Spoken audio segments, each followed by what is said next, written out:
Hi, comrade. Welcome to our podcast series. These episodes feature the best of Lab-Left, an international forum organized by Szikra Movement in collaboration with Rosa Luxemburg Foundation. We gathered in Budapest in November 2024 in order to discuss how to win from the left. Thanks for tuning in. To weave a strong bloc was a panel that looked at building alliances across class and difference. It featured Li Andersson, MEP from the Left Alliance, Finland, James Schneider from the Progressive International, Bojana Novakovic from Szadrina, Serbia, and András Jámbor MP from Szikra, Hungary. The panel was moderated by Áron Rosmankes.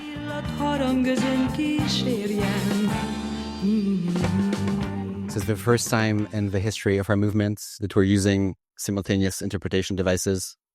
Thanks for joining us on this very special evening. It's been a long day for all of us, so thanks for staying here, keeping with us.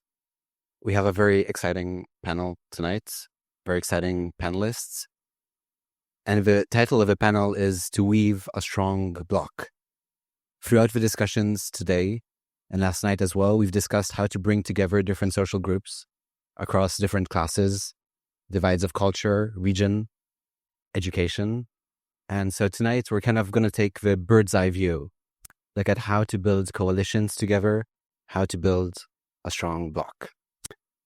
We have lots of ground to cover, and I'm very excited to be joined by, first of all, András Jámbor, our very own MP, founder. We're at the heart of his electoral fiefdom, and he's just launched his new campaign for 2026. We're happy to have him here with us tonight. Next to me, we have Li Andersson. Li is the most popular politician in Finland, from what I've heard, or at least the politician with whom the most Finns want to have a beer.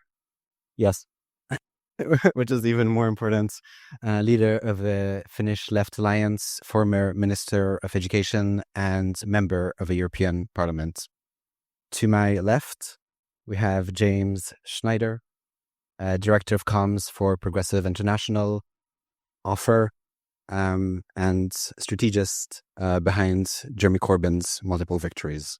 We're very glad to be joined by returning champion, Bojana Novakovic, award-winning actress and organizer of Szadrina, a Serbian environmental group dedicated to fighting lithium mining, basically, in the Yellow Valley. So, I've introduced you briefly, but I'd first like to give you the chance to introduce yourselves as well, very briefly, because you have lots of stuff to discuss. And I'd like to start with a personal question. What brought you to political activism, and what's a moment in your political journey where you really felt that you managed to bring different groups together? And let's start with András. First of all, I welcome everyone, and thank you very much for coming to Budapest to attend this conference. I would like to connect the two parts of the question, how my connection to politics relates to what eventually became Szikra. I grew up in a family where my mother raised me alone after the Hungarian regime change. She worked for the Hungarian state services for child protection within a crumbling social welfare system. And this, frankly, is not the typical upbringing story of the Hungarian elite. And when we talk about Szikra, most people I have met in the movement are exactly this kind of first-generation intellectuals, people who moved to Budapest from the countryside, who are not the beneficiaries of the system of the past 30 years. They're not the people who benefited from the post-regime change events in Hungary, but rather the losers, or the children of the losers of this change. When we talk about Szikra, we first need to talk about how in Hungary, after the international neoliberal turn of the left in the 2000s, the left, or what we consider the left, basically died. So basically, the idea of a left-wing movement based on grassroots work with direct assistance, life chains, for example, direct action, preventing evictions, a left working with concrete actions and connecting these political actions to systemic change was simply not present at all on an institutional level. At the same time, it must be added that Hungary is a kind of semi-dictatorship.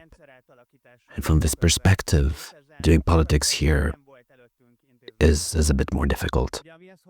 For example, this is partly the reason why we at Szikra are not a party. Because currently we need to figure out the very basis from which politics can be conducted in such a system. And in doing so, perhaps we can also set an example for our Western, Northern, and Southern comrades. Because maybe this is the future that unfortunately awaits us all.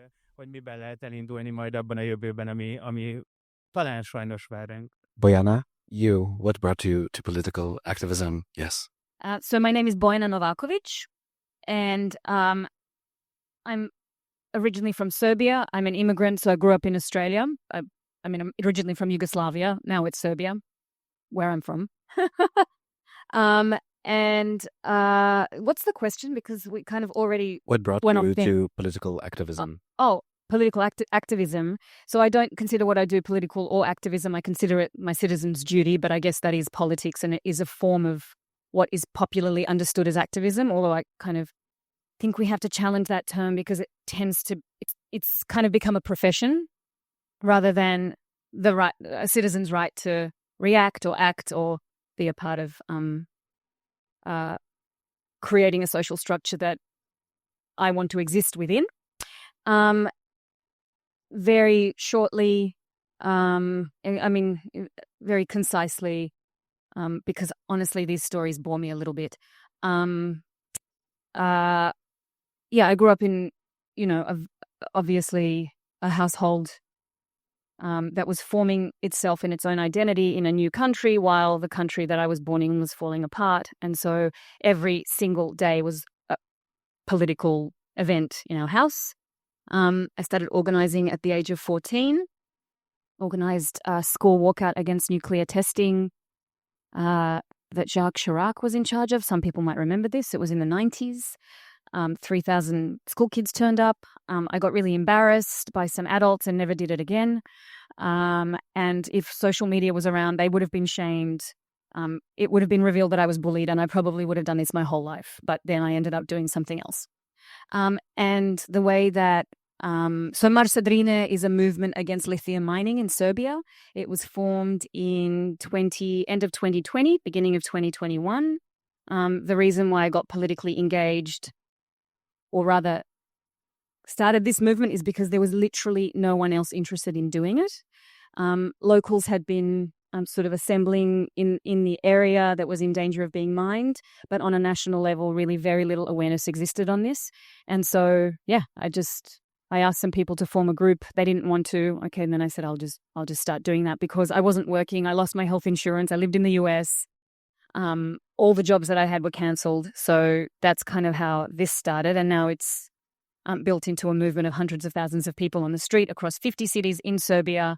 And it really now is in the hands of local communities. And by local, I don't just mean on the ground where the mine is supposed to be. I do mean the whole of Serbia as a local entity. So that's it. Okay. Hello, everyone. I started out in my hometown when I was young. I was part of a group that was squatting spaces to get a space for a kind of autonomous cultural center, and also for getting low price spaces for artists to work. And I was very involved also in environmental groups in my hometown. And then at some point I got very frustrated by the fact that even the squatters, kind of all of our good political projects, stop at us needing something from the city council. So even the squatters were actually trying to get meetings with the city councillors, and guys in suits would come there and we wouldn't speak the same language, would have no kind of shared ideas or visions for what should be done. So the conclusion I draw was that all of these brilliant people working in the movements also need to kind of start working in politics to kind of get to the spaces of power so that we would have allies in the city councils or in the parliaments for the projects that we are working on. And I'm still on that road in a way, I feel, after almost 10 years in parliament. and 8 years as party leader now in the European Parliament, which in many ways is kind of the opposite of movements because it's so far away from everything. But you asked for these specific experiences as well. And I think one of the most interesting projects I have been a part of was, it's already quite a long time ago, but I have a friend who is a labor union activist from Thailand. She was contacted by some Thai berry pickers in Finland who had got into a fight with the company who had brought them there to pick berries in the forest under very precarious, underpaid, exploitative circumstances. So we took a car and drove into the middle of Finland, where we all of a sudden found ourselves in a situation where we had 50 persons from Thailand with no income. None of them spoke English, and they had no place to go because the company announced that we are not going to take care of you anymore. So we started calling our contacts, and the first one I called was some party activists who are also active in the Association for Unemployed People in a very small rural town right next door. And this turned into a 6-week project of people really showing solidarity to each other in the most amazing ways I've ever seen, like people with no common language, but clearly kind of really united in the fact that everybody thought what these Thai berry pickers what was being done to them was exploitative and wrong. So we had people from very different class backgrounds in rural areas of Finland participating for 6 weeks in these actions for the Thai berry pickers, taking care of them, making sure they had food, they had housing, we had bus transports everywhere we wanted to go. So I think for me that was one of the most important experiences in terms of political activism and coalitions. So I grew up in London in England, and I was a teenager when the Iraq War started, and I think that's probably what began my politicization. But I didn't get into activism or being an active citizen or, doing one's civic duty or however we want to view it, being democratic, until quite a lot later.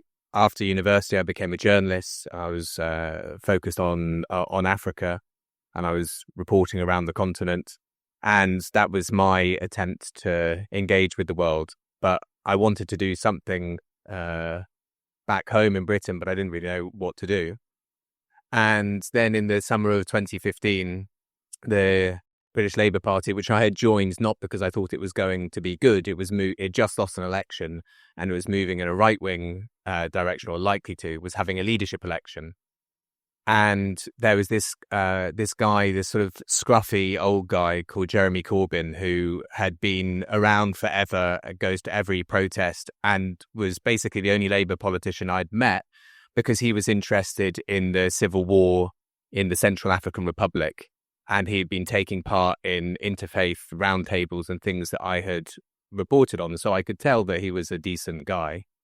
And I had 2 weeks off work. I come back from a big reporting trip, so I thought I'd go and volunteer.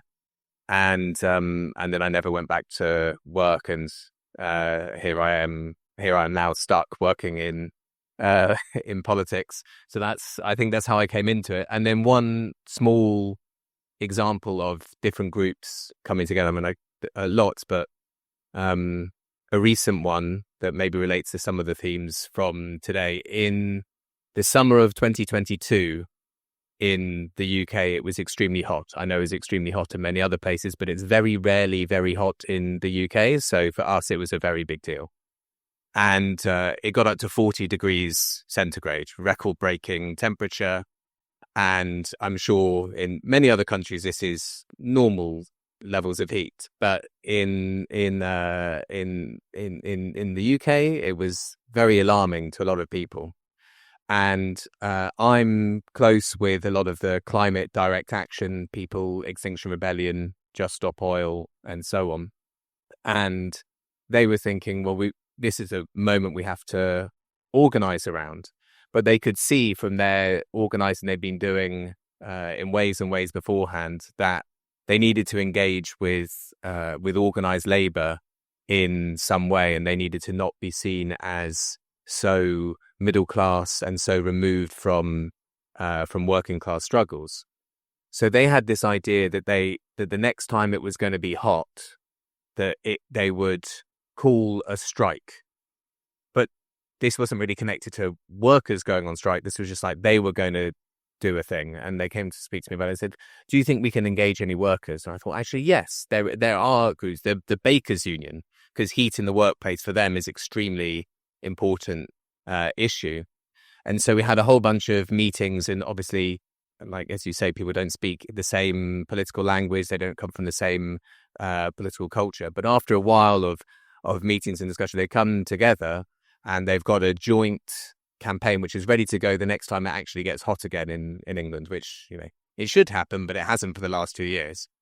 When it does, some workers will go out in some strike, and the climate direct action people will support them, and then that will lead to a mass action. And the thinking behind it is that when the media has to cover something and it's very, very boring for the editors who produce the programs, then that gives you an opportunity.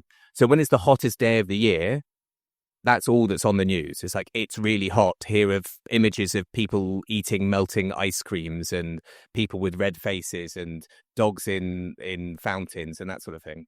So it's a good day to get some other news stories in. Like, an editor will put in a lefty radical news story just because it's not so boring as the other stuff that they've got. And one of the good things about having the bakers, I'll be very quick. One of the good things about having the Bakers Union is they're organized we have this chain called Greggs. And Greggs has a branch in Westminster Tube Station, the tube station that all the politicians go through every day. So next time it's hot, very hot, we'll be able to have those workers walking out, big media coverage because the media's already there, the journalists are already there, and it will build greater connection between the labour movement and the climate activists who put the workers at the front of their struggle rather than an afterthought. Thanks for this strategic insights. Next time we want to change something in Britain, we'll target Greggs in Westminster. We'll have to find the local equivalent here. So throughout these discussions, these past days, we've talked a lot about the necessity of bringing in together different blocs, different groups to craft alliances, and the challenges and also the successes and joys of doing this. It's also a very challenging moment politically because we're confronted by global crises, but at the same time, our societies are very divided. We have the silos of social media, people disenchanted with the democratic process, labor, which is very disorganized. And so the question that keeps coming up is, how do we build a strong bloc? And who are the social groups we want to target specifically in our movements? We have an expert in terms of blocs here, James, who even wrote a book about blocs. And so maybe if you could say a few words about what you mean by a bloc, and if then we could have a little round of reflections on the social groups or different forms of activism target specifically and want to bring together. So a bloc is more than an alliance or a coalition. A bloc is made up of the social groups that can come together to challenge power and to seek to govern society for themselves in their own interests. So you can look at the ruling bloc and you can see how that's constructed, how the different sections of the ruling class come together, how they have particular weapons, bits of the media and so on that they can use to do that. And in the social groups that they try to either genuinely represent in some way or to peel off from the popular bloc, from what could be from the social majority. So when I'm talking about a bloc, I don't just mean how can we have an alliance that might come and go.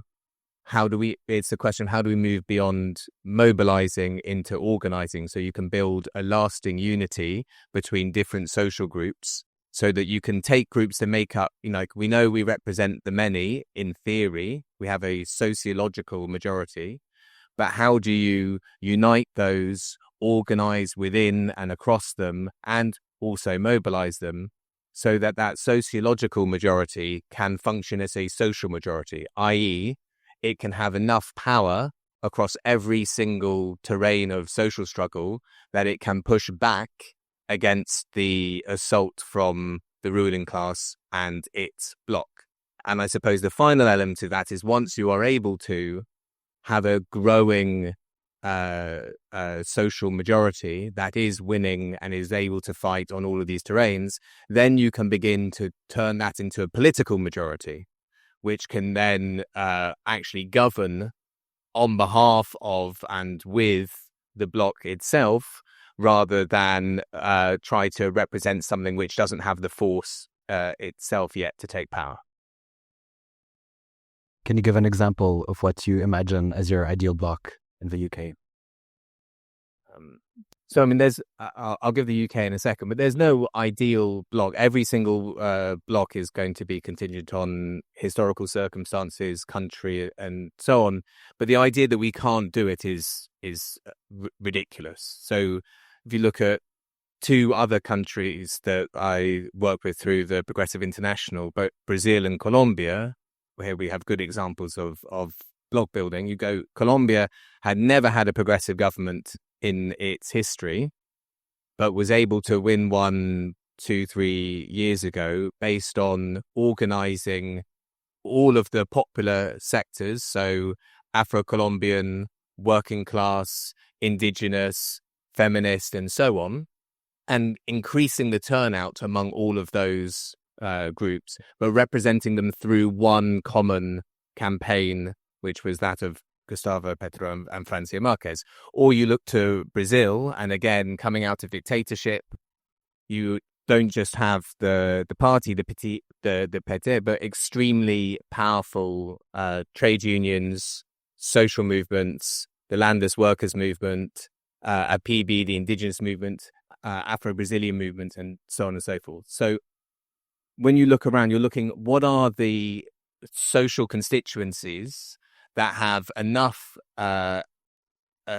to align them that they could unite sufficiently to form a social majority. So in the UK at the moment, I would say that's made up of three social constituencies, three core social constituencies. That doesn't mean that you're not interested in anyone else, but it means that those are the three core ones that strategically you have to find ways to unite, and division amongst them is your greatest enemy. So in the UK, the three ones would be the asset poor working class, downwardly mobile graduates, and racialized people. And do you want me to talk a little bit more about each of those quickly, or no?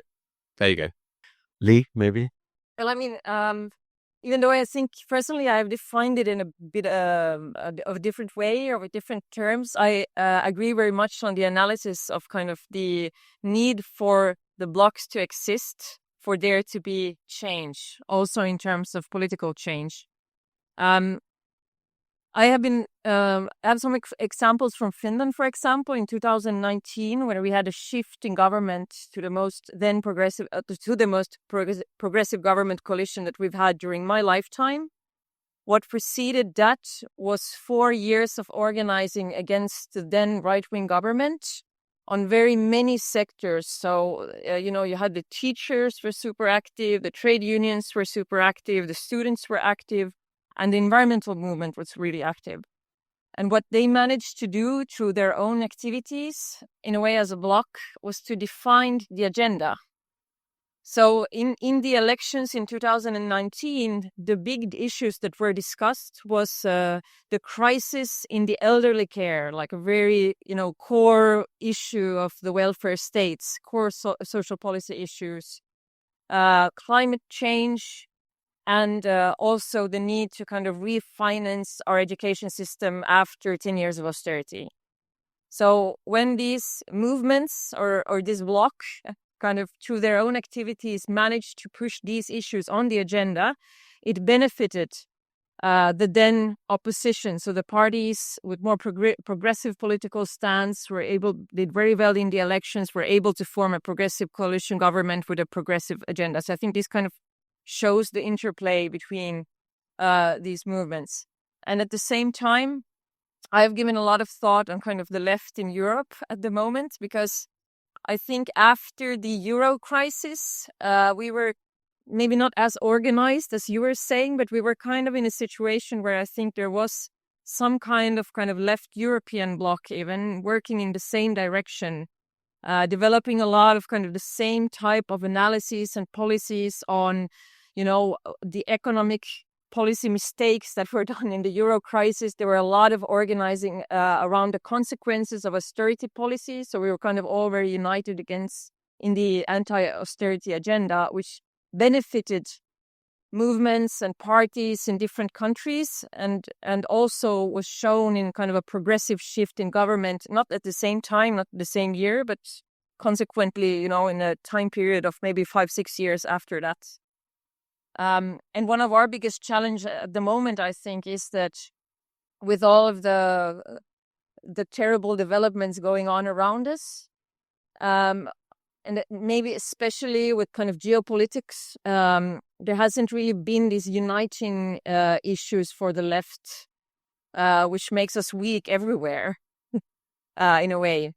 So I think it's going to be really interesting to see if this Trump election, if the silver lining on that black cloud is actually that it kind of energizes the left, because it brings back a lot of our common enemies and common struggles on the agenda, so that we could kind of re-enter a phase where we benefit from the work being done in different countries and by these social movements. Thanks. Bojana, yesterday you were telling us about the very different constituencies brought together in the protests against lithium mining in Serbia. Could you say a few words about that as well? Yeah, I'm a bit lost talking about the Bloc, I have to say, because my experience, like when you defined it, I was just like, this is scary. This sounds dictatorial. This sounds like not something that would ever succeed or we need right now. And I actually feel like and I can only speak in the Serbian context, for us, it is so important that no one knows who the fuck is leading who's doing what, who's agreeing on what. And actually the fact that people think we're fighting is why this movement is so successful. Because there's no leaders they're arresting people and they're putting them in prison, but there isn't like this one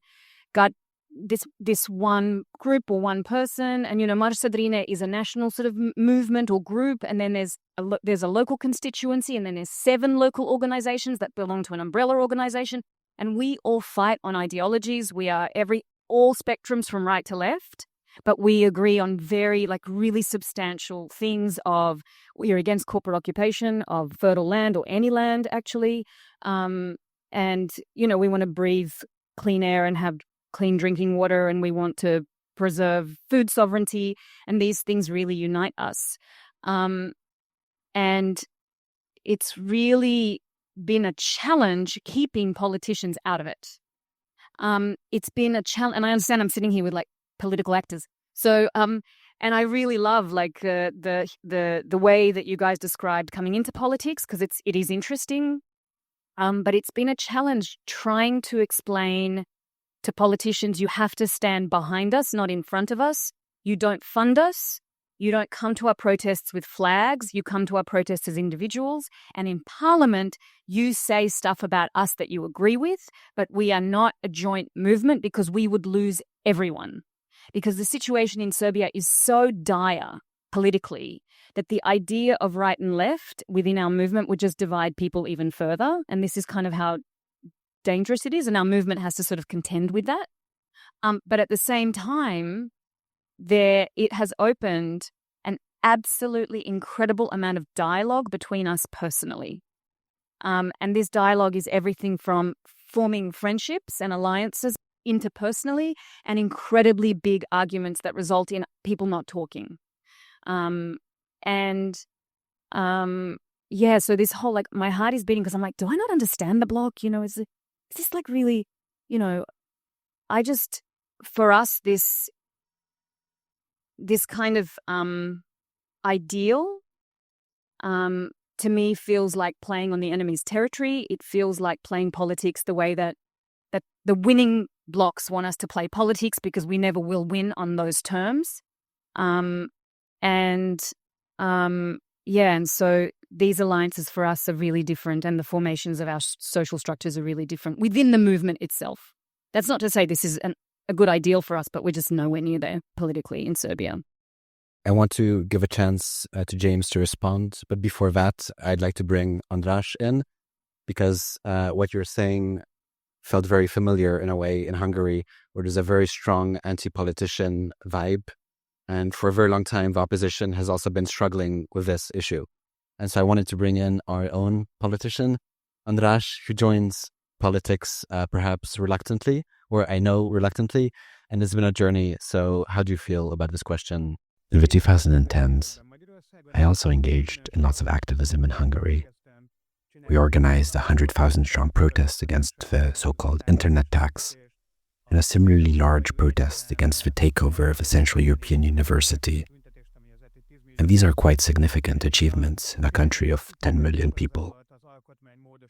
We organized a long series of protests against the constitutional amendments, and not just protests, but also various other activist actions. We tried to organize against the outlawing of numerous progressive ideas in the Hungarian constitution. During this period, I founded an internet newspaper, Mérce, which operates on 0 forints. It is functioning solely on reader support. It has continued to operate in that way ever since I left. So essentially, we lived through these years in the 2010s when we said that no politician should come to our events. They should not take hold of our issues because their presence only divides people. And in doing so, we basically reached a point where the political left has essentially ceased to exist in Hungary, because the only thing that mattered in Hungarian politics over the past 10 years is which side you are on regarding Viktor Orbán, whether you are for him or against him. So basically, all forms of ideology, all forms of political policy thinking have ceased to exist in Hungary.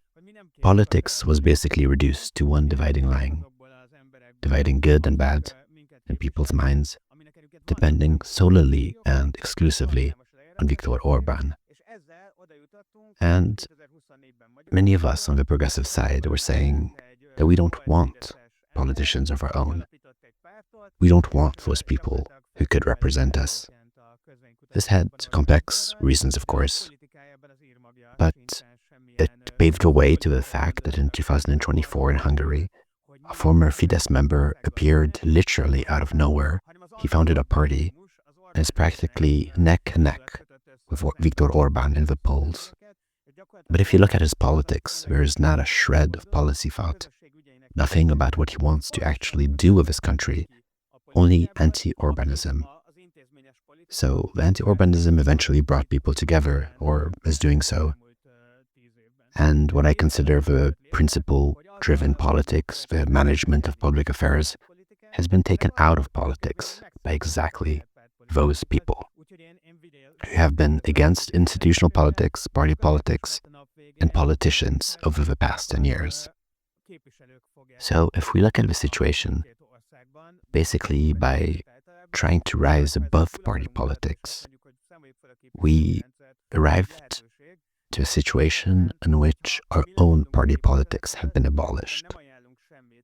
This is why I would be very careful with this kind of anti-politics, because at the end of the day, decisions will be made by representatives. Obviously, if we want to go beyond this kind of thinking and say that we should abolish the representative system altogether, it's obviously an option. But fundamentally, if we give up representation, but do not offer anything to replace it, then we're abolishing the possibility of politics of our own. Anyway, to quickly answer the original question, I think the issue is where these fault lines lie, and whether we have enough energy and resources to fill these fault lines with a left-wing agenda, for example, to fight for our own vision for the world. In Hungary, there was a series of protests that started because of a change to labor law in 2019, which increased working hours. We dubbed this the slave law, and a large series of protests took place.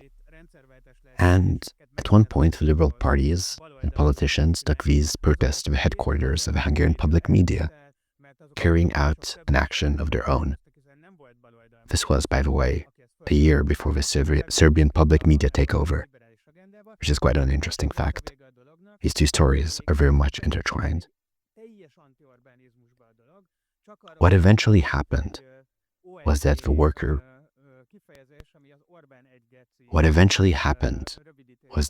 workers' issues, which I think would mobilize those very groups needed for a coalition leading to regime change, and who must be addressed by the left. Their demands were totally hijacked by the media, because the politicians who had access to that media had simply more resources, and there is no left in Hungary that could have taken these issues up. Basically, they pushed the protests towards a liberal agenda. But this wasn't even the end of it, because at the end it simply slipped into crude anti-Orbanism. In the end, it just became about this one term, O1G, which is basically an abbreviation for Orban's a dick, which won't translate well into English. So basically the point is the whole protest wave moved even from a madly liberal agenda to being reduced to complete, simple anti-Orbanism. And everything that could have represented any value or reached any social groups normally not involved simply fell to the wayside, since the protests focused only on the anti-Orban sentiment, which resonated well with the middle class, but other groups didn't buy it. This is a dangerous thing, and the reason why it is difficult to build social coalitions. The reason being that the structures needed to do so simply do not exist. There's no left wing, no strong trade unions, and no media that would be sensitive to these issues. In Hungary, there is essentially no radio or television stations that aren't in the hands of a government.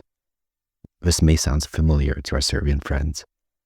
There are, of course, online portals, but they are completely dependent on clicks, which means they always capture the moment rather than focusing on what long-term interests can be achieved. This means it is very difficult to build within these structures. But I will try to give an example later, or a few examples of how it can be done. Thanks, András.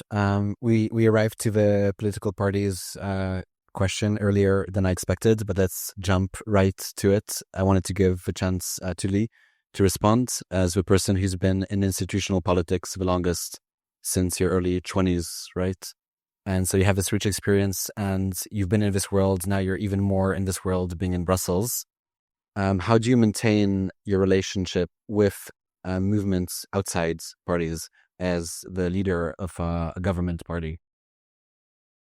Yeah, I mean, I think there is not one truth to relationships between political parties and social movements. I mean, they are things that are in change constantly on a European level, on a national level. As we heard here, I mean, for example, clearly at the moment in Serbia, there is no opening, no channel into the kind of parliamentary system or the system of parliamentary politics. I think there was something lost in translation. I don't want to interrupt you, but we work with politicians. It's just that we do not let them run the movement. Yeah. And there are actually two politicians who built their careers on the shoulders of the movement. And I don't need to say this, but I probably do.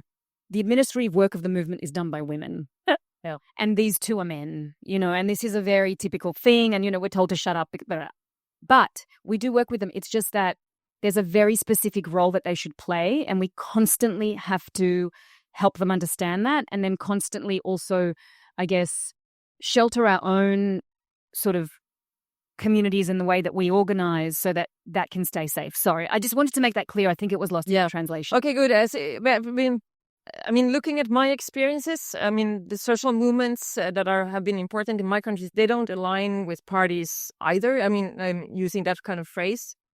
I think what they are interested in are those politicians who can be real allies in a meaningful way. And it's kind of up to us then in the parties to show whether we are ready to work in that way and who of us are. But I think looking at it from more of a party point of view, I think then you really see how dependent you are actually also on social movements for change. Because my experience is that no new ideas are born within, the parliament. They always come from outside. And the times that we have been the most successful, also within the parliamentary system, it's been because there is a push and a demand outside. So without that kind of interconnection and that interplay, it's very difficult to be in a situation where you create change. When you are in the situation of power, it's even more difficult. I mean, there are so many examples of very progressive, good left parties who then, when you get into power, usually you lose the next election. That's very few examples of parties who have been able to kind of overcome that problem. And why?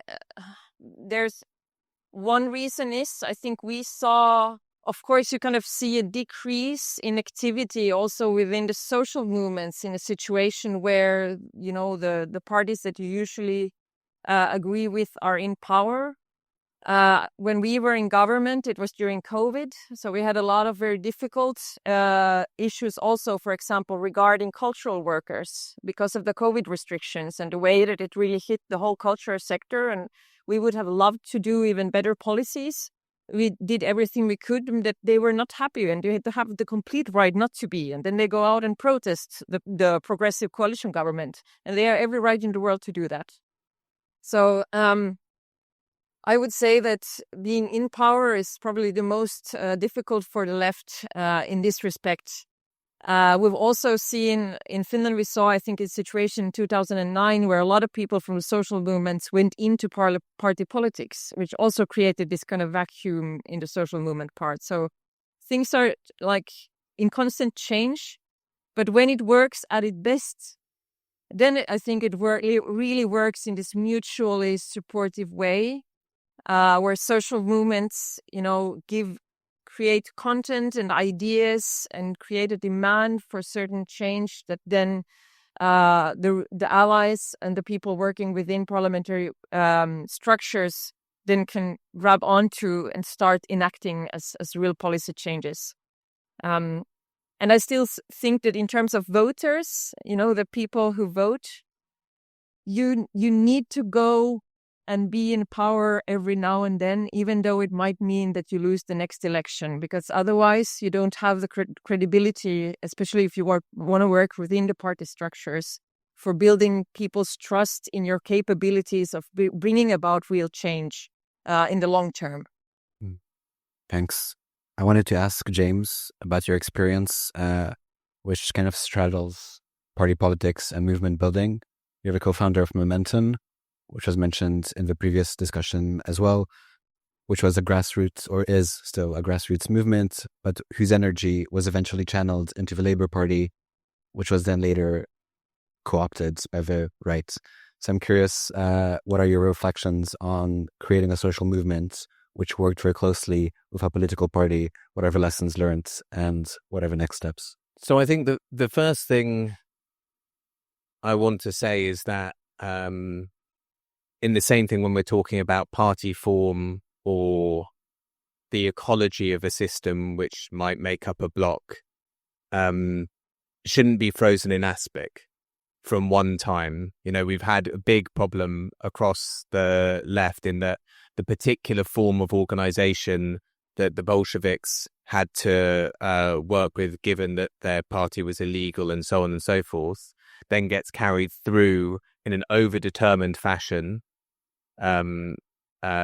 into other contexts when that isn't the case, or the same thing with the structure of second international parties. So I'm not saying that the one thing is the context for, but on movements, I think again going into defining terms, I think there are two different types of movement, or at least how they relate to politics and to power and to parties. So there's one type of movement which is creating, I would say, organizations for power building.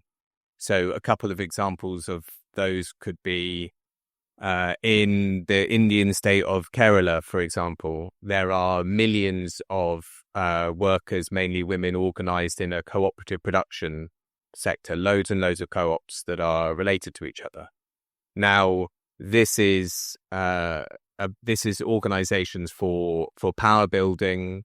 It can be slow, it grows year on year, and that has a particular type of relationship to a political party, in this case, the Communist Party of India, Marxist, which it necessitates a strong umbilical relationship between the movement as organization and the party, because it is trying to rule for itself. It's trying to govern society for itself.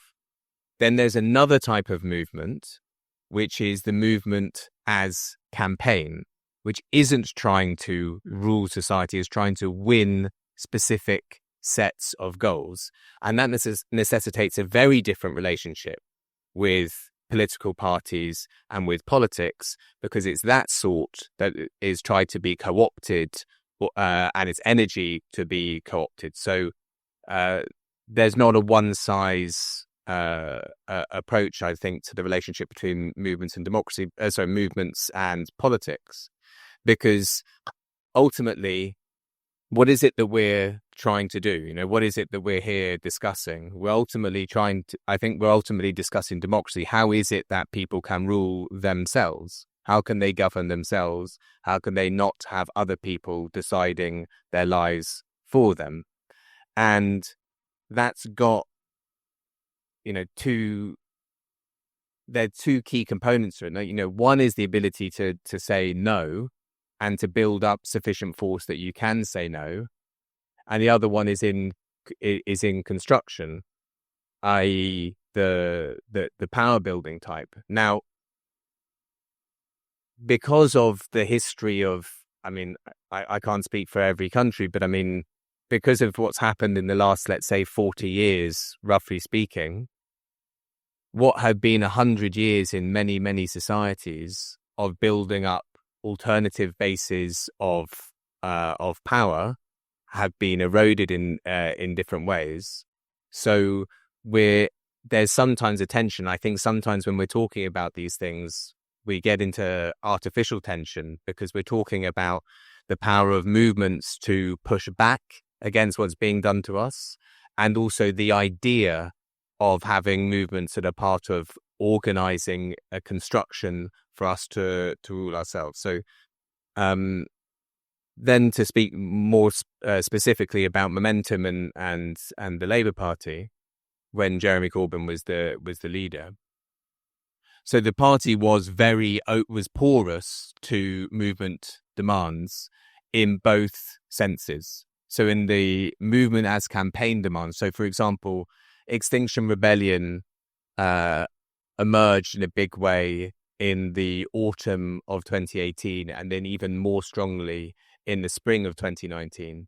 And despite Jeremy Corbyn being a lifelong environmentalist, Labour didn't really have much to say about climate breakdown and Green New Deal and these types of policies. But because of being porous, being open to this huge pressure coming from below, in about 6 months, the party wrote what at the time was, I think, the most advanced environmental program, and put it at the heart of the program for the next government, which obviously we didn't form.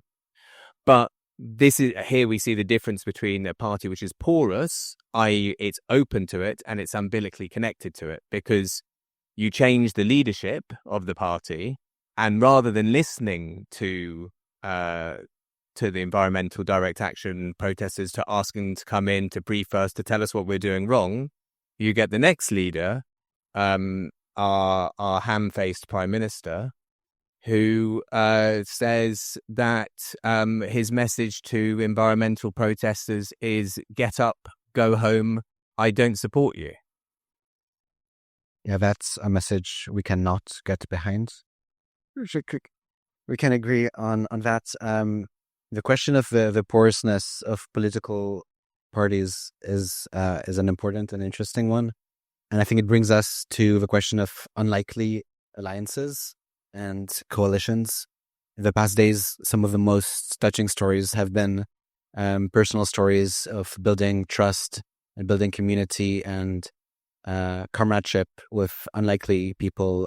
Bora's stories of working with miners, Christina with the ex-miners in Czechia. And that's something I wanted to bring in now. Maybe starting with András. We have a very specific situation in Hungary, which is perhaps not unique, with the poorest segments of society voting for a government that enacts policies that go directly against them. And this is something we've experienced here in the district as well. So how to reach out to these people and how to integrate them into your political projects. And this is an issue we're obviously facing within the movement as well. I don't think this is unusual. If we look at the US presidential election campaign and how votes are distributed, we see similar dynamics in practically every election. This is because the fault line produced by globalization are present. Lower social classes tend to move to the right, while urban intellectuals vote more to the left. I believe this has been a general trend everywhere for about 20-25 years. I would also like to quickly respond to the previous point, whether it is possible to create a movement based on specific issues separately from a movement aimed at gaining power, and whether we have enough resources to pursue both. In my opinion, we simply don't. At least in Eastern Europe, we're dealing with a very much under-discussed issue. People who have the actual skills to engage in politics tend to leave for the West. So very few people remain who are capable of doing politics. Building media representation is hard because you simply won't reach the people you want to organize later. When activists who take action are imprisoned, it becomes significantly harder to involve a different kind of people. And of course, not everything that works in the West necessarily works here as well. To give some examples, I represent an individual electoral district covering Józsefváros and Ferencváros. Here, one must gain 50 plus 1% of the votes. Or actually, not even that much. 48% is enough against a candidate from the one-party system. In my case, I had some luck, because my opponent in the district is the former faction leader of Fidesz and the person responsible for numerous smear campaigns. So what we try to do, opposing them, is to see what kind of services we can provide to the people. Interestingly, Corbyn is doing just the same. We provide services, for example, addressing the significant problem of debt collection, which is privatized in Hungary and handled by private companies. The legal framework behind this is incredibly complex, and it is often abused. So we operate a legal aid service for local residents affected by this issue. In Hungary, with a population of approximately 9.8 million, around 600,000 people are currently subject to some form of debt-related procedure. I have recently managed to push for legal change in this area, making it one of my key focus points. We're also working to prevent evictions in various ways, maintaining a legal aid service and proposing legislative changes in Parliament to improve the system, but also highlighting how corrupt it is and how it reinforces the ruling party's power. We aim to reach people through a four-pronged approach, providing direct assistance, explaining legal matters, and involving them in political work. But let's be honest. Engaging lower-class and impoverished individuals in political activism, especially within the leftist movement, is not an easy task. There is a cultural leap that is very hard to bridge. At the same time, we provide energy-saving support by directly funding items that help people reduce their energy consumption. Recently, we also launched a women's self-defense course in the district, responding to widespread concerns about safety in the area. So we have these direct assistance initiatives. If we cannot reach people through the media, we must knock on doors, be present at marketplaces, engage with people, and use these personal connections to communicate concrete proposals to them. This is the situation we're working with. For example, right now, the proportion of people over 60 in the room is probably low, but during a campaign, that proportion is high, because we can reach people from the lower middle class, and we can involve them in the campaign since they're already retired and have free time. In this sense, we have some organizational success, but overall bridging these class differences is extremely difficult. Not just reaching out to people and helping them, but actively involving them. This is an issue you've been facing as well, Lee, as a party leader with large segments of the traditional working class voting for the True Finns, a far-right party. And so I was also wondering if during your time as a party leader, as a minister, or now as an MEP, you found unlikely allies and good coalitions, which in places you didn't expect. Well, I think I find them many times, but I think maybe one interesting example was actually the European election results, not only in Finland, but also in the other Nordic countries, because what we saw in the European election was a counter-development, a reaction against the far right and their government policies, where you actually saw, for example, the Left Party did very well in the areas that we have been struggling with, like more rural cities, for example, with lots of working class populations, also in the suburbs and so on. So I think in that election, a lot of voters that are usually maybe sometimes Social Democrats, sometimes True Finns, sometimes something else. I think you saw them all coming together in that election behind one party. And I think that has a lot to do with the work that was being done, that we had been doing against the True Finns and against the government. So maybe reflecting back, I'm not an expert on US policies at all. But I think really what you saw there was also this, what happens when there is like a disconnect completely between the people you say you are serving and the political elite. Like you have a well-educated kind of elite of policymakers within the Democrats who just, announce that we have these good policies for you. You should vote for us, but no kind of real connection to the people that were concerned. So I don't think you can go around it. There's no way of campaigning yourself around the fact that you need to build trust among the people that you want to serve, to have this real kind of connection that you hear and they feel they have some channel, a way of expressing what policies they want delivered for themselves.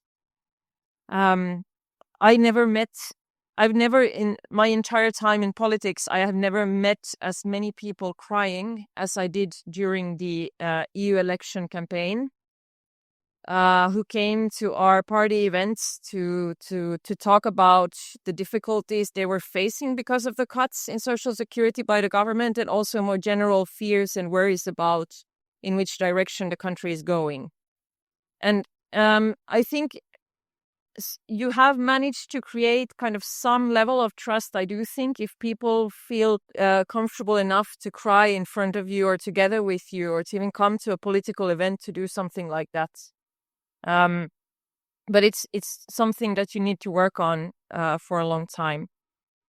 I also, because I'm this policy nerd, so I also have to say something about that.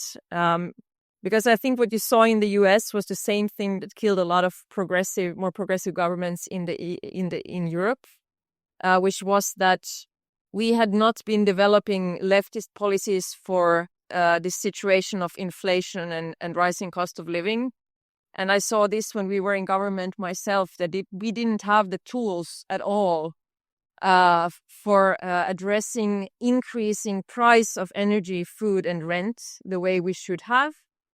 I remember my colleague from our party that was minister in charge of the social security system and pensions. She came to a meeting where she said that nothing in the social security system is designed for a situation where people have high expenses, but the whole system is designed on having low income. So we're kind of not able to deliver the kind of policies that we should have been able to do in a situation of rising cost of living. And I think exactly the same went for the Democrats in the US, in addition to all of these other problems that they were facing, which once again, for me, also shows the importance that the left knows organizing, can build trust among these communities, have a connection to the people that we say we work for and together with. But we also need to focus on the actual policies for us then to be able to enact things that really make a difference for people once we have power. You have a question of rising energy and food costs is something the left must address because it's the new normal and is going to be like this forever.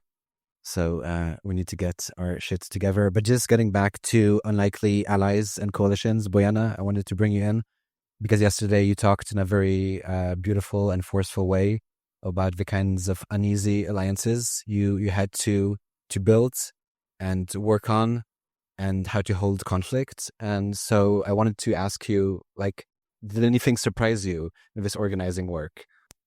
Yeah, I think I need to sort of attach this conversation to what's been said previously as well.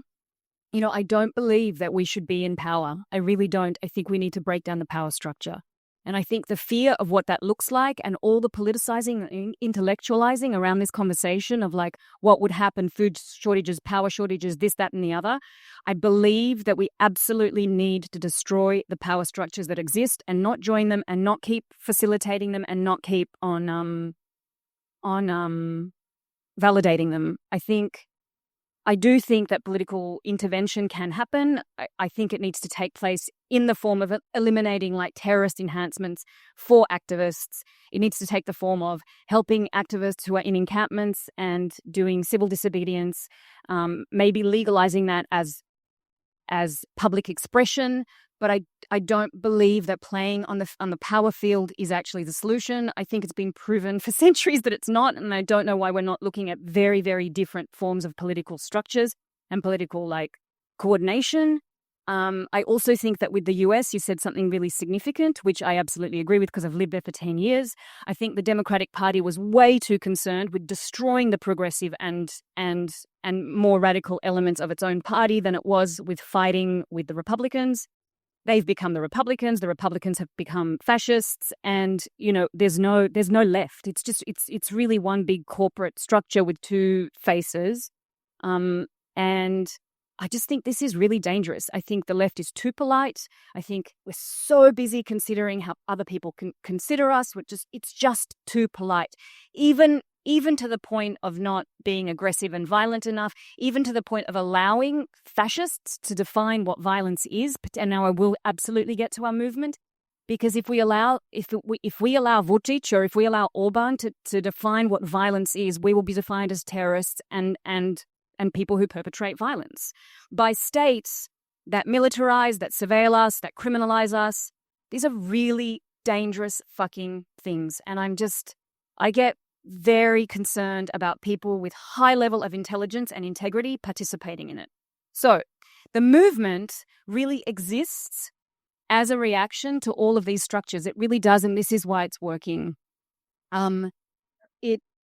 The movement is really difficult to organize and maintain, but that makes it really difficult to trace and understand, which is really, really convenient for us and really bad for corporations, really bad for the police and really bad for the government and really bad for the EU and the US and London and all the embassies that want this lithium from little old Serbia, from a village, that feeds people. So in terms of creating unlikely alliances, I guess I can only start from my personal experience, which was absolutely pro-EU, pro-a Bloc, pro all of this stuff, until, we started digging into, number one, the social structures of the people who own this land, who live there, who are against the mine, and number two, the EU's involvement and the contradictions between, wanting the lithium from a country that is polluting Europe, by the way, as a means for us to join the EU, but then it completely contradicts EU environmental law, right? What the mine would do. And And I think as organizers, initially, I think all of us went in there quite wide-eyed, open, the locals and myself. Like my personal experience is, as soon as anybody from outside calls the locals, their first reaction is, you're the only one that can help us. I mean, this was like a conversation I heard them have with so many different people. And I just thought, no. And it was amazing to actually see, you mentioned something about, skills for politics. These people locally have such defined political skills without even knowing it. Defined understanding of cultural and historical structures of where they live, and just instinctively, without degrees. They're amazing politicians, actually, but they don't want to join a political party because this is a very corrupt system within Serbia. And what happened for us is that, this movement through conversation united scientists with farmers, elites and wealthy Serbians with people who are considered less elite. Although this village, I'm not going to romanticize poverty here. This is quite a wealthy village in terms of village life. They've kind of funded themselves. They've made their own roads. They're very proud people. But also united people who, a really right spectrum and very left spectrum. And these things, I can romanticize this stuff, but I can also talk about this is really difficult. It means that we have to be open to working with people who behave towards us or each other in ways that we don't support.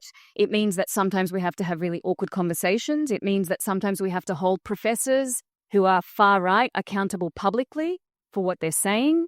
And other times we need to figure out whether it's better to be quiet. It means that you have to be open to speaking with chauvinists, and you have to listen to people that you don't agree with and give them power. And this is a really difficult thing. And I think this is something, I'll bring it back right to these politics. It really is a really hard thing personally and for a community to give power to people that you don't politically agree with. But it does mean that you're listening to a community. You can't choose who lives on the land you're protecting. You just can't choose it, particularly in a political situation where land is privatized, And so I'll finish with this because I like to finish with something positive. I shared this last night, but not everyone was here. I shared a tent with a woman who is a poet, a cheesemaker, a rakia maker, a farmer who supports two men, lives in the country, has had 13 books published, and considers herself a Chetnik. And I shared a tent with her for 5 days in front of the presidency, and, called her a feminist, and she told me not to call her the F word. And we talked about what her ideologies are and what mine are. But the most important thing here between her and me and everyone in this movement, and it does involve many groups, is that these ideologies are absolutely not presented to the public as part of this movement. They are something that we talk about and learn from each other about. And I have to say, I believe we're right on the left. Like, I'm going to sit here and I'm going to be righteous and I'm going to say we're absolutely right because we are. This is what history shows. And if you think that nature and life is sacred, we are right. But this doesn't mean that other people who do vote against their interests, these are their interests. And I think we have to confront ourselves with the fact that some people don't want to breathe clean air. They don't want to have healthy kids. They don't care. They really don't care. And we can't keep making them stupid. This is a choice they make. And unfortunately, these are choices that they want to make.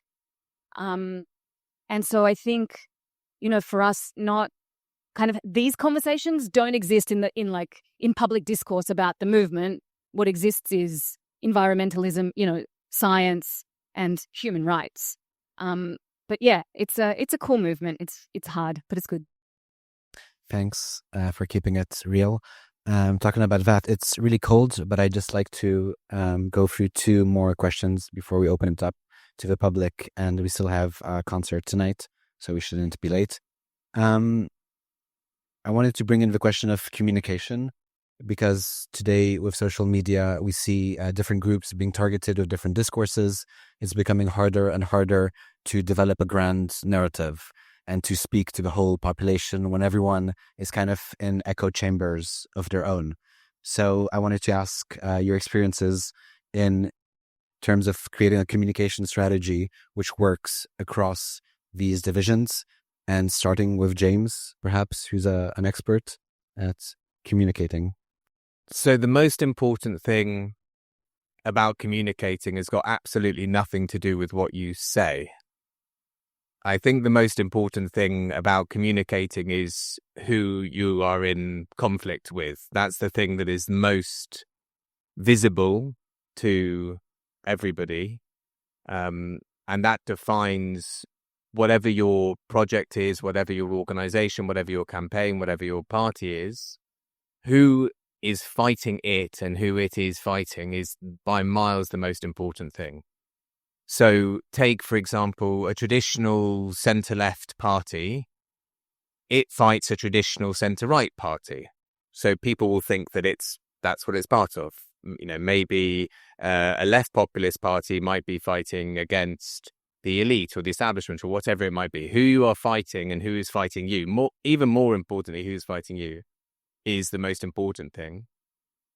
And then one level down for the next most important thing, still nothing to do with what you're saying, it's what you do. Like what Andres was talking about with organising, it's way more powerful to be organising debtors or people who can't pay their bills or people who have issues with safety or tenants who have mold and damp.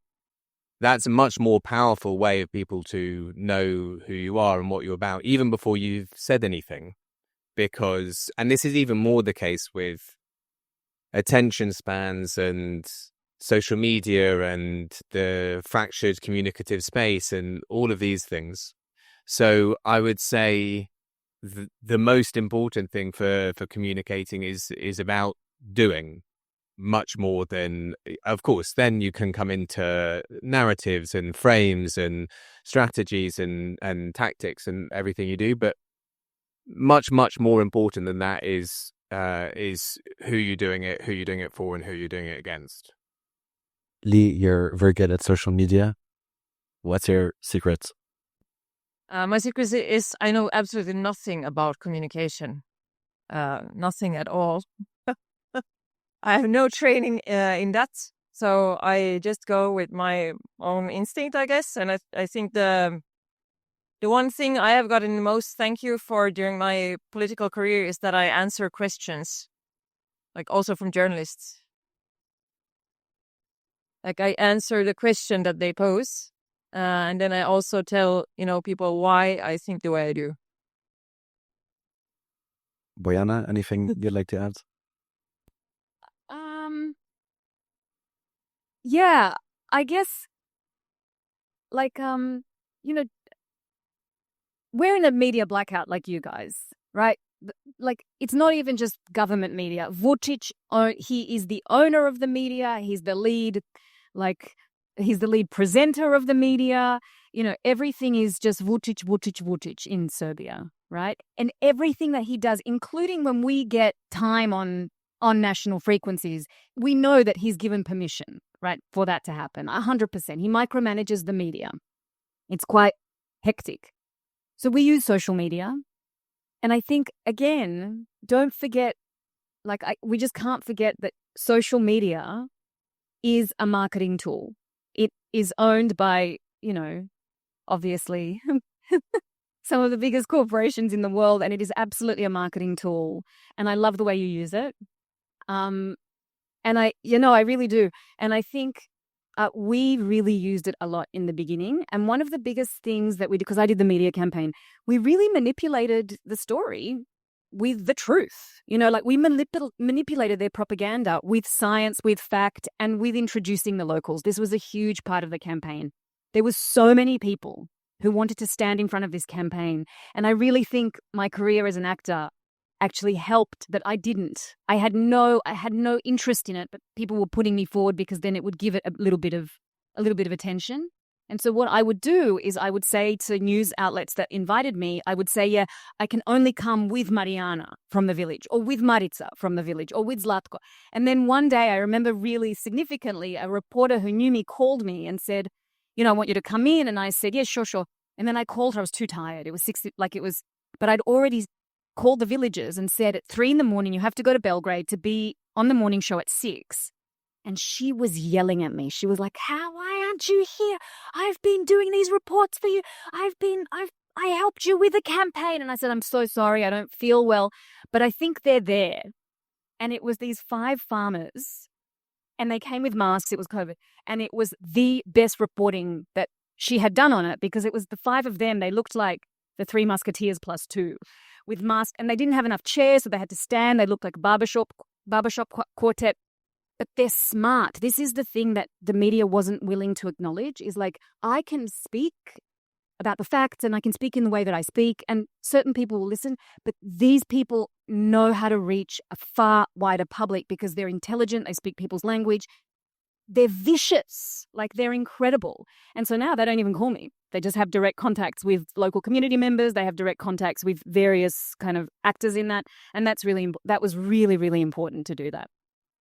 András, as a journalist, and also you're very famous for your very authentic selfies and TikToks as well, if you could say a few words. In my opinion, the most important thing about these platforms is honesty.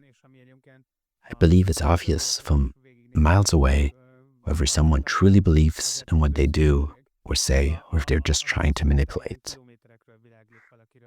But I would also like to argue that believing in the democratic nature of social media is the greatest self-deception. My favorite Hungarian statistics on this issue concerns Facebook, which is by far the worst. It's truly the deepest circle of hell in the entire meta-universe. Anyway, my favorite fun fact is that during last year's Spanish election campaign, Fidesz spent more on Facebook ads in the same period in Hungary than the entire Spanish election campaign did. And this was just some random summer month in Fidesz's routine operations. So they typically use their entire state apparatus to define and defile their political opponents. While we're focusing on honesty and telling the truth, they try to destroy us by telling our story with much more power and much, much, much more money. As a result, these social media tools become much less useful on their own. Just to give a concrete example, last week, an interview was published about a Hungarian political figure, and scrolling, I had identified 56 fake profiles, all registered in the previous month, posting well-structured smear comments that reinforced the same narratives. This said, social media is essentially the only tool we have to communicate with people, because everything else is controlled either by these autocratic leaders or by big corporations. And in reality, social media is also in the hands of large corporations, just different ones.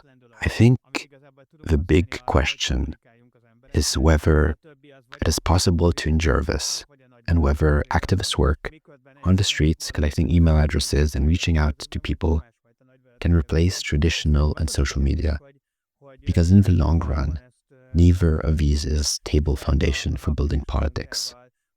Fortunately, we have managed to run good campaigns here by mixing these elements, but in the long term, we constantly need to adapt. In fact, this isn't even in the long term. Just to add one more quick thought, we need to continuously change what tools we use and keep reassessing our strategies. Okay, we'll take this as a sign, and also the fact that we're all freezing to have the last round of questions.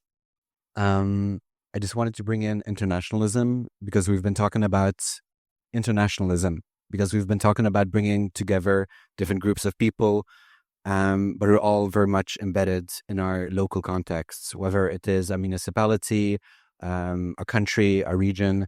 And it's very hard to build coalitions and effective alliances across the world, but it's also the only way forward, because we're confronting global challenges.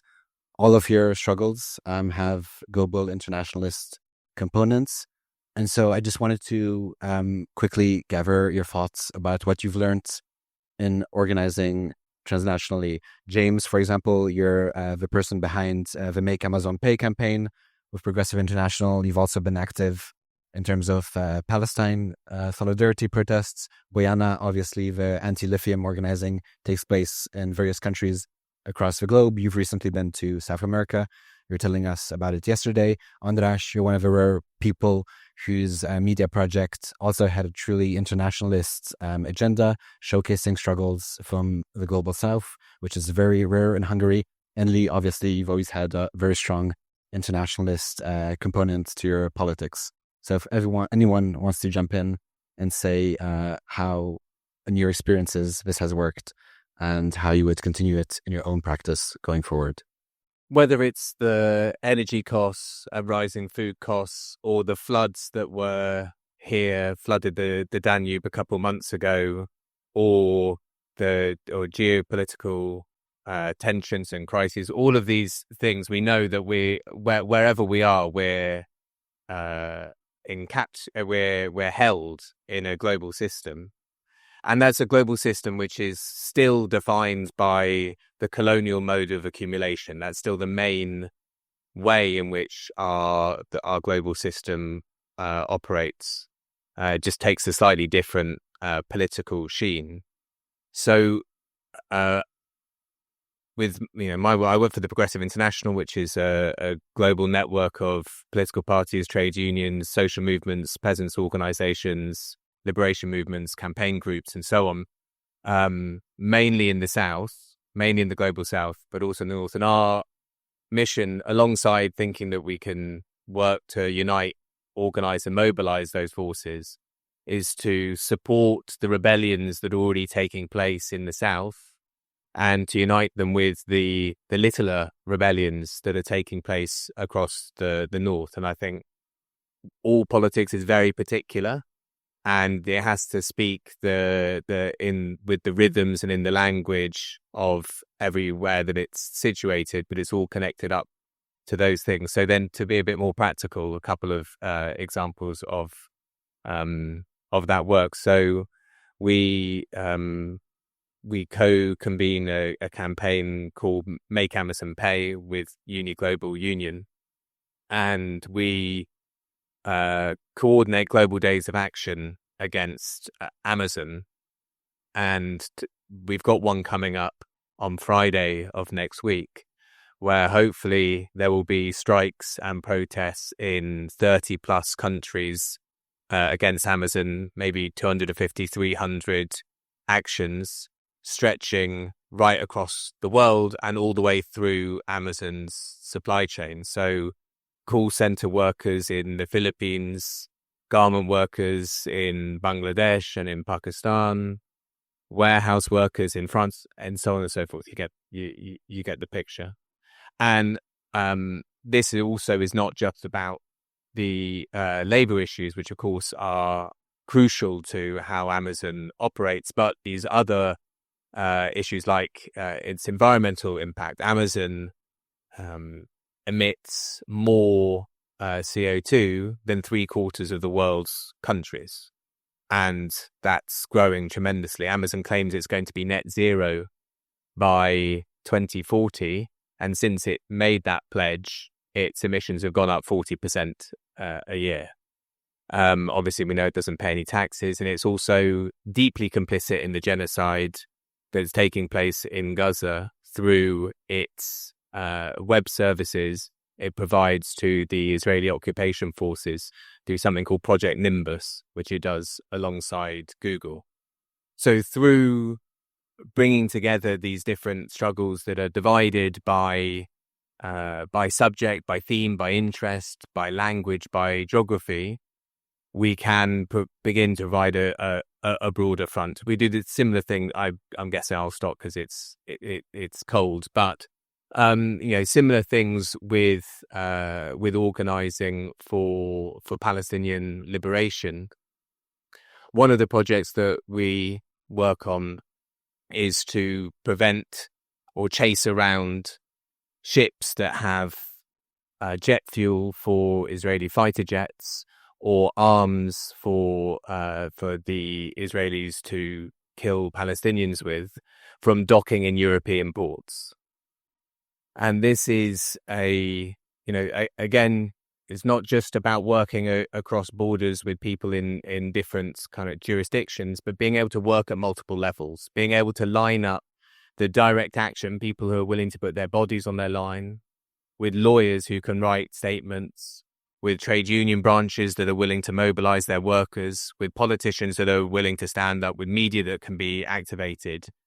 And I suppose the thing, to bring it right back to what are we talking about, weaving a strong bloc or whatever, what is it we're talking about? We're starting from an incredibly low base, because the world is not how we want it to be. We're all here because we want to abolish the present state of things. That's the purpose of our activism, or whatever we want to call it.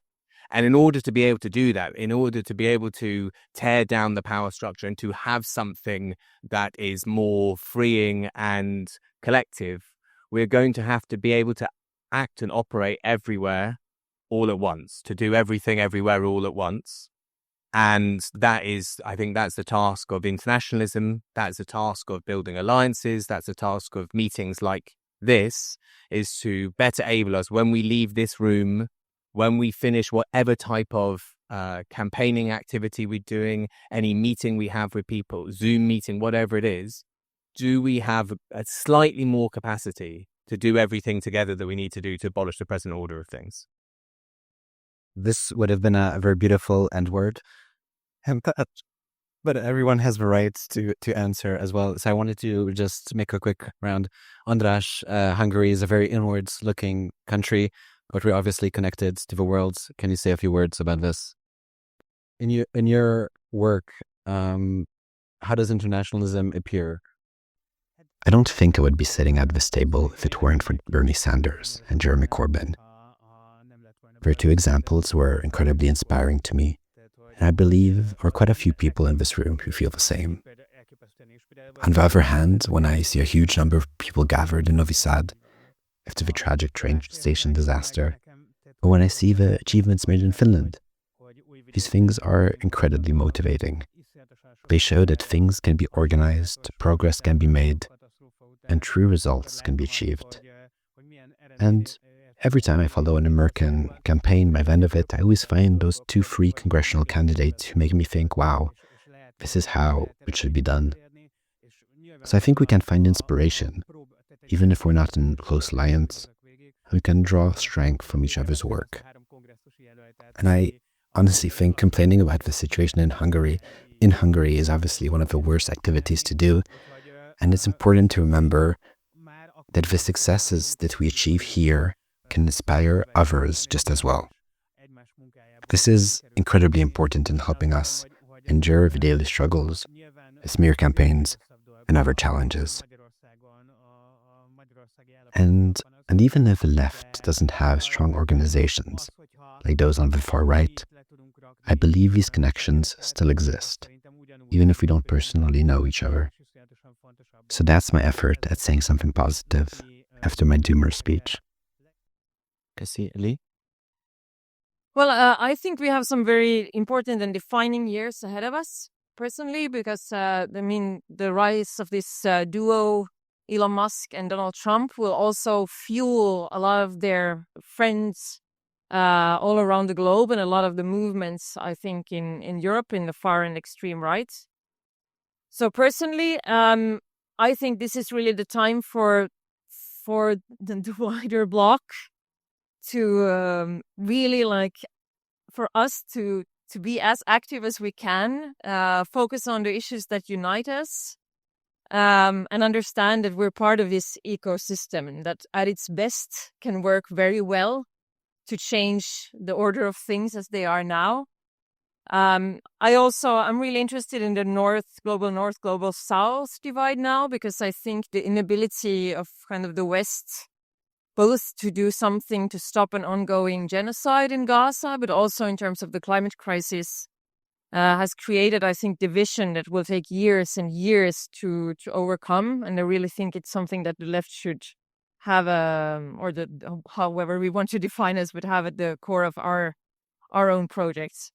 So some of us might choose social movements, some of us might choose parliamentary politics.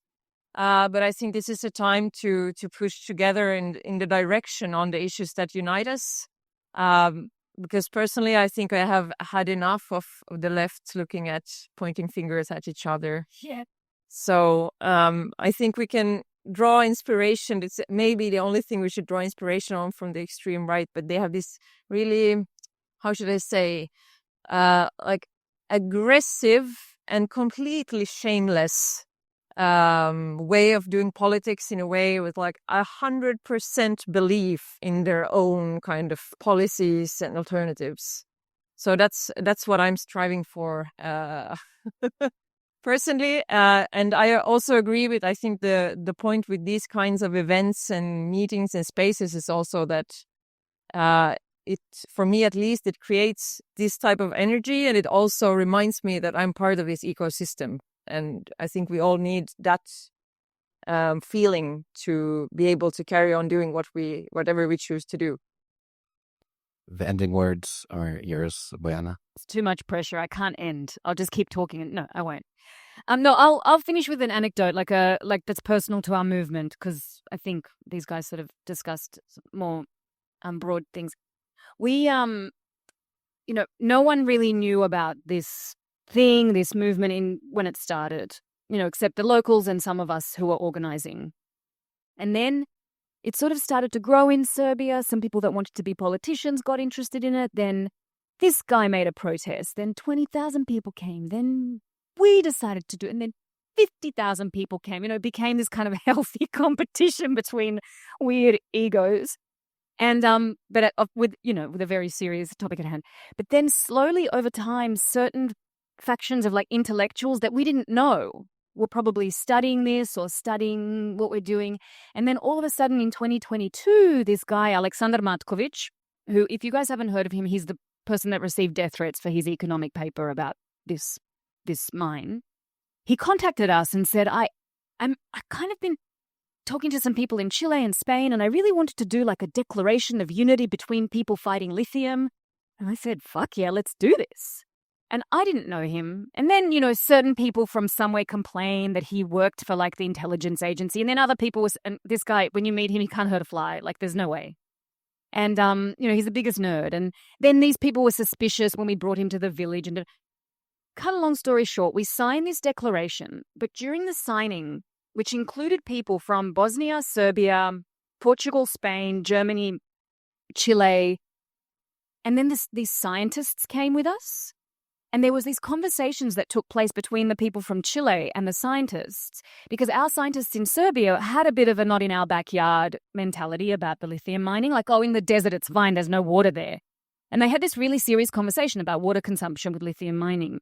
And what was amazing is that these scientists who were members of the Serbian Academy of Sciences basically on that day said, okay, no lithium mining here, no lithium mining anywhere. I just got shivers. And it was this extraordinary moment for us, because also the activists from outside of Serbia suspect they don't work well with scientists. They have scientists who work for the government who are paid, but we work with independent scientists who actually are against the mine. And it was this incredible moment. And then this declaration idea grew. And so certain groups formed from this. And, I belong to a completely informal group called the Kill CRMA group. This is what we called it. It's about the Critical Raw Materials Act. And we just shamelessly want to kill the act, right? So we're looking for ways to do it. And it's really fun. But then there's other elements of this coalition of people that signed this declaration that are about just supporting each other. Or some people go to Portugal, like I went to Argentina, and more people signed. So it was I just wanted to sort of share this kind of broadening of understanding that happened through this international coalition that even affected our sort of best, scientific minds, and this kind of cross-pollination of different social structures engaging in this through these alliances. It's quite incredible, just on a personal level and on an experiential level. And I think this is why we do it. At the end of the day, you want to feel something and relate to people.